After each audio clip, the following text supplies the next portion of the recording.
everybody. This is Salty Vixen of saltyvixenstories.com and Salty Vixen Podcast. All right, so this is my YouTube channel, and I am going to talk about, well, things in my mind, the news, the media. As you know, there's so much misinformation on the leftist, and just things that come to mind. All right, today's topic is about one of my favorite journalists, Tucker Carlson. As you know, he's been fired from Fox News. This man has been the highest paying journalist on Fox News, that people tune into him more than any other network, whether you like him or not. The problem is Tucker Carlson says the truth. Before you go, oh, Salty, no, he doesn't. I approve, Political Fact and all these other sites on there prove that he lies, because they prove. Those websites, those fact-checker sites, are user input. Anyone can do that. I've gone to them. I've actually fact-checked some of the stuff they've on. I've reported some of the things on there that was inaccurate. You see, the media today, journalism, tells you what to think, what to feel, what to taste. That's what it is. Whatever fits their narrative. And as you know, CNN, MSNBC, Fox News, and et cetera, are owned by the same people at the top of the pyramid. Rupert Murdoch's and company, or like to call it, Al Capone's era of, modern era of Al Capone, the era of the mafia. But the mafia had owned all the, pretty much owned most of the world at that point, right? Or at least America. They made sure of that, right? But that's what it is. It's a gangster era of the internet, the digital world. So around the time of, I believe it's around the BLM era, or it must have been post January 6th, Tucker Carlson actually talked about in one of his podcasts, or one of his news reports, the pyramid, how it all works. And he was so tired of the narrative. And what he explained, and this is accurate, is journalism, the narrative that you are, as a journalist, you are given a job, you're given a whole bunch of papers. You ever see it on the media, if you watch your local news and you have this, and the teleprompter, right? They are told what they have to say. They cannot form their own opinion. They kind of can, but the reality, they can't. So what happens is, if they go against a narrative, they can get fired. Or you get the whole keeping appearances, the PR. And Tucker Carlson is a true journalist. He grew up in the era where journalism actually made sense. When you went to university or college, being a journalist, you had to go through a lot of classes. You had to know, you had to research, you had to be factual as possible. So unfortunately, the way the world's coming today, you cannot be truthful. You cannot be factual, because what this piece of paper says, what they give to you, is the actual narrative that you have to follow. And the narrative is the truth, because money people are paying for it. Yes, that's right. People up in whoever's in charge of the pyramid of the corporate world and the corporate ladder, whoever's funding the money. And so remember when Trump said fake news, and he's always said fake news. It was nothing new. You got to think about what he says, whether you're Trumpster or not. The reality of it is, that's what news is. It's whatever fits the narrative. So his money back in the day, because he actually supported Biden and Obama's camp and the Clintons. He gave so much money to them. He was a Democrat a long time ago, right? We forget about that. And he only ran for president. He didn't think he'd win, but he did, right? He became Republican because he was tired of the BS, like we all are. Well, that didn't fit the narrative. And the minute he stopped giving money to those news people, oh, now they're all Democrat. They're all going to go for the jugular. And because they have social media, you have TikTok and YouTube and etc. We're going to do what we can. And Facebook, we're going to pay Facebook all this money to fit the narrative, what we want, whether you like Trump or not. So we're going to, if anyone says anything that doesn't fit the Democratic narrative, well, that's misinformation. How dare you say that? I mean, look at the whole COVID thing. I did not get the COVID shots because of health reasons, and I'll tell you why. My family has a history of enlarged hearts. So because I've known that, and it has, the shots gave more of a, I've read stories about people that they had enlarged hearts or a history of that in their family after they had the shot. They had a lot of health problems. So I was smart not to get that. I have family members who have effect from the shots, and they're older, of course, but medical problems after getting the shot. And they never had before. It enlarged something in their system to get those problems. And I said, look, once the COVID thing is researched a little better and make sure it's not going to have so many effects to it, I have no problem taking the shot. But I'm not anti-vaxxer. But you look at the facts and you read and you post it on Facebook. Oh my gosh, that's misinformation. How dare you say the truth? How dare you say what you educate yourself with? So the narrative of the world is saying you're not allowed to research. You're not allowed to look at facts. Look at history. Yes, you see I have my American flag in the back. You see I have a lot of, I love history, and that was my degree. I worked in politics. I worked in Parliament. I worked for, I was an internship, had an internship in Parliament in 2003, so I lived in London. I worked for several congressmen, both Democrat and Republican. In fact, if you know the what was it? Dick Posthumus campaign against, what's her name? Oh gosh, and she became governor of Michigan anyways. I worked the Dick Posthumus campaign because I did not like the other person that was running against him for her stance on education. And I was in college at the time, and no one in my school voted for, no joke, it's a small school. And I said, why didn't you vote? Oh, well, we didn't know how to. We didn't think it'd be that important because votes don't count.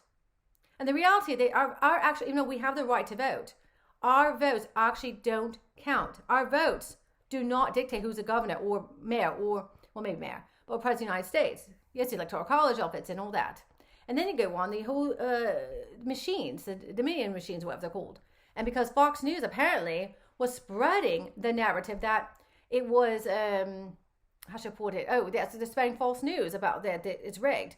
It didn't take Fox News to spread the wealth of that. It took anybody who has a brain who can research. In the history of voting, it's always been rigged to some degree. And there's factual evidence to back it up. Regardless if we thought Trump won or Biden won or if it was Mickey Mouse down the road, it doesn't matter. It was rigged. And it's not that hard to find out. There was so many videos to prove. There was people who hadn't done investigation because none of it made sense. And because we're living in the internet or digital age, people are going to, record everything on their, this is my pretend phone, I guess, record everything and upload it because that's what we have become that way. But maybe you show the truth. That's misinformation. So my question for you is, when is misinformation going to be actual information? When are we going to stop going through the narrative of who's got money in charge? Whoever's high up. When can we be independent thinkers? And that's the problem today. There is no real journalism anymore. There isn't. Anyone can be a journalist. You don't need to get a degree. I have a history degree. I had a dream running in Congress.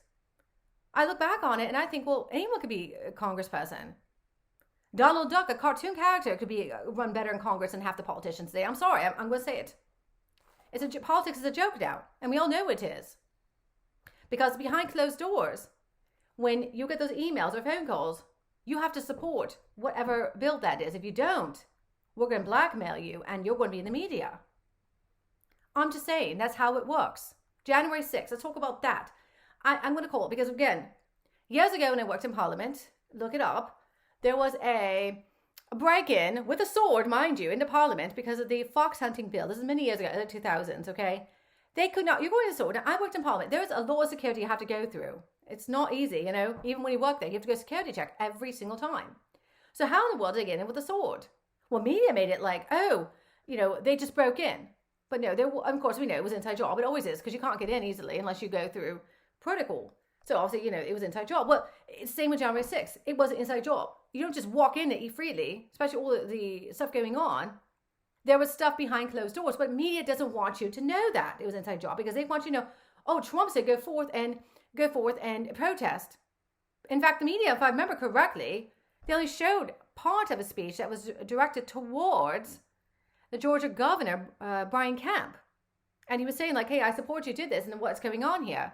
Because Trump knew, because again, when you work in politics or you're a rich person, you know how it works. You see, how many movies have you seen in Hollywood that talk about how the elite works? They get money behind closed doors. You get people funding all things. Let's talk about Hunter Biden. His laptop. We all know that the laptop was very sketchy. It had disgusting stuff on there. Let's be honest. We all know that. But when Biden is running for president, all the leftist media was pretending that doesn't exist. But we know it does, and it come out later on. So now leftist media say, oh, it does exist. So why were you fitting the narrative? Because they were paid to say those things. However, Fox News, because they're owned by the same people, Rupert Murdoch's people, Fox News said the opposite because they're told to say the opposite. So what the hell is it facts anymore? And that's the question we have to say today. Don Lemon, as you know, he also was booted. He was fired. I mean, he was arrogant. Let's be honest. I loved Don Lemon before before CNN had changed, where they become so liberal and woke. And you could tell Don Lemon a lot of the times because he was acting arrogant.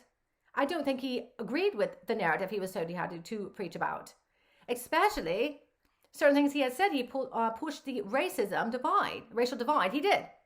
He's married to or dating a white guy. So he may have had experiences growing up, but I don't think he believed America was predominantly racist. But he was told to push that. And that's not Don Lemon. That's not his reporting. If you look at his reporting before BLM, before Trump, he had a different attitude. He loved journalism. It's almost like he started to hate it. And you could see that. Tucker Carlson, that Fox News is saying, oh, well, he was sexist towards female politicians. Oh, my gosh. So he didn't like Nancy Pelosi. Is that a reason to fire him? No. I don't like her and I'm a woman. Does that make me sexist for not liking her? No. I just don't like the way she has gone about things. She's been doing it for so long that the truth is coming out. So they come behind closed doors. Clinton. Do you remember the whole Monica Lewinsky thing? I mean, we'll never forget about that, right? Well, Clinton, for example, if there was stuff going on behind closed doors, I don't remember such a long time ago. I don't remember if it was a Rwanda genocide era. It was something that went on. Might have been before that. But, you see, before we get into announcement in politics, what bills are going to go through internationally and locally, etc., it goes through behind closed doors, the Congress and the Senate, etc., before it gets on the floor to be heard, the people talking about it. So the president knows about it. And they probably wanted Clinton to back up something. In fact, I remember reading, because again, my degree is political science, so I did some awesome research about that. Actually, I wrote a thesis on the New World Order. Before you get salty, that's a conspiracy theory. It's actually not. New World Order has been talked about even going back to the Roman era. It's every politician's mentioned it, including Bush Sr., heaven forbid, Clinton, and all of them. They all mention it. What is New World Order? So anyways, I digress. And so with Clinton, because he would not go with the narrative behind the closed doors, whatever it was, Monica Lewinsky's story came out to play. Now, affairs always happen. Every president throughout history has had a mistress to some degree. They may not admit to that, but there has been some shenanigans going on.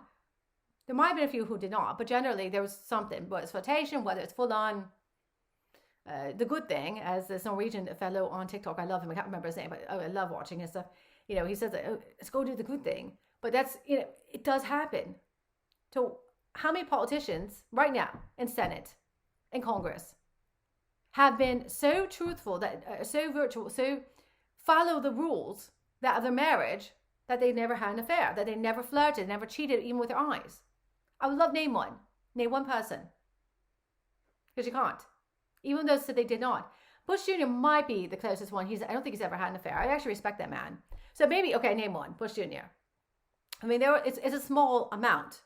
But majority of people in politics use their power. Sex, power, all that's combined. That's why Hollywood can make a field day of films about that. Is that correct? So the question for you all, when is enough going to be enough? When is journalism actually going to become journalism again? You got the Daily Wire, which I love, but I have Roku, and I was trying to watch that Matt Walsh, I believe it was, series about what is a woman.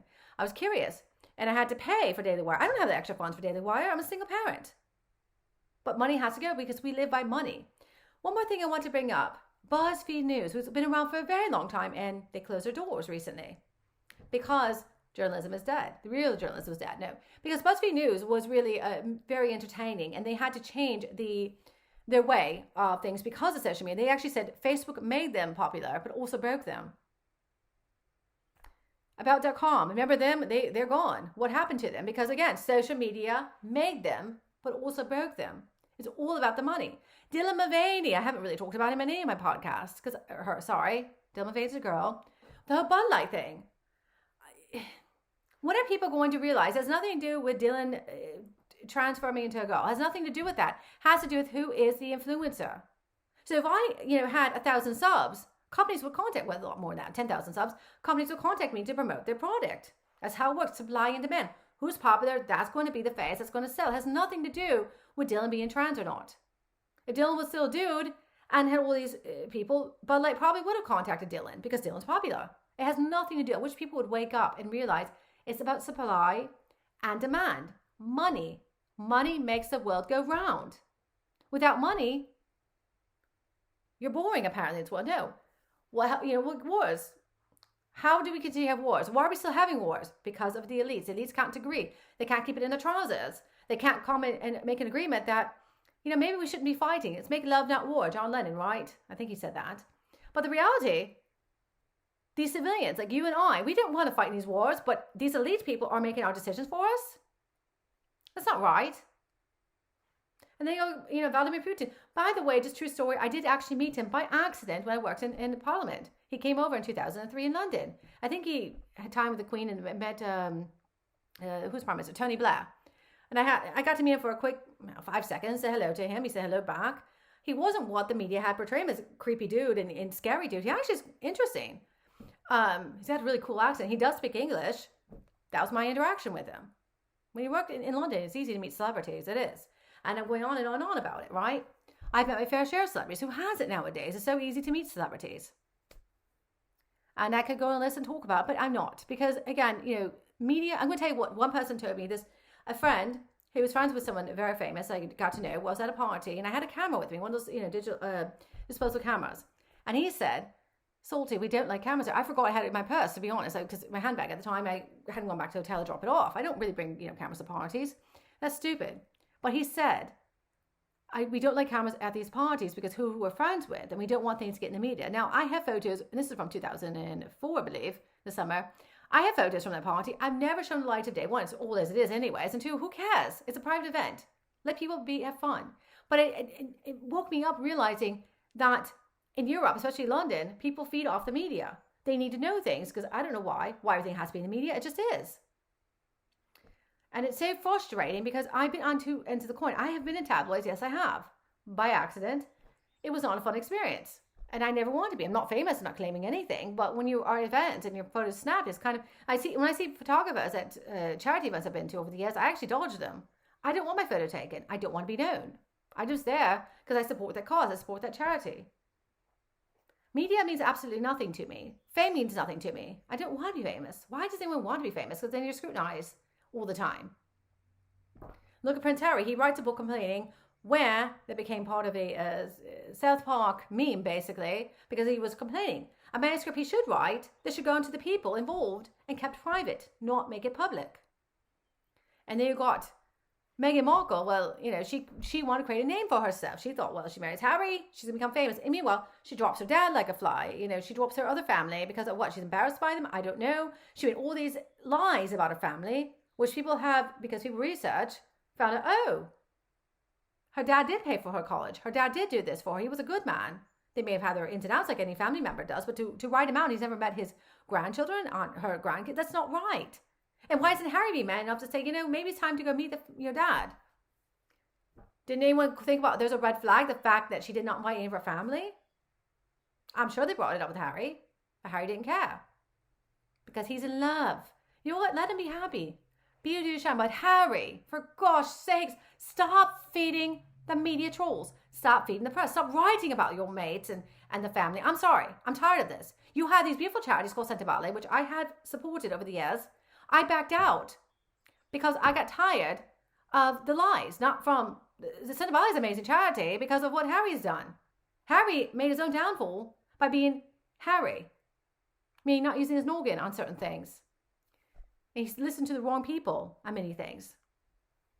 I'm just saying, I will always support that charity. It's a beautiful charity, but Harry, stop feeding the media. Stop getting all these lovely deals so you can live in this lavish house that you can barely... I'm sorry, you can afford it now, but you're not going to get security. You pulled out. You're either in or out of the royal family. I'm just so sick of this. He's going to Dad's coronation, Meg. It's not, which is probably for the best, It's his father. I've met Charles. I have pictures with Charles. I probably could post it on my YouTube podcast if you would like to see. I met him over the years at charity events. Lovely man when he was Prince of Wales. Now he's king. I mean, obviously I probably will never see him again, but I have such fond memories. That man is so smart. He's so nice. William and Harry are such lovely people when they're away from the media, when they're away from their duties. They're the sweetest people you could ever meet. And I could tell you all these stories, but I'm not, because I promised years ago I would not blab everything, my memories to the media. That's not what I do. I don't do those things. All right, my lovelies. Until my next podcast, bye.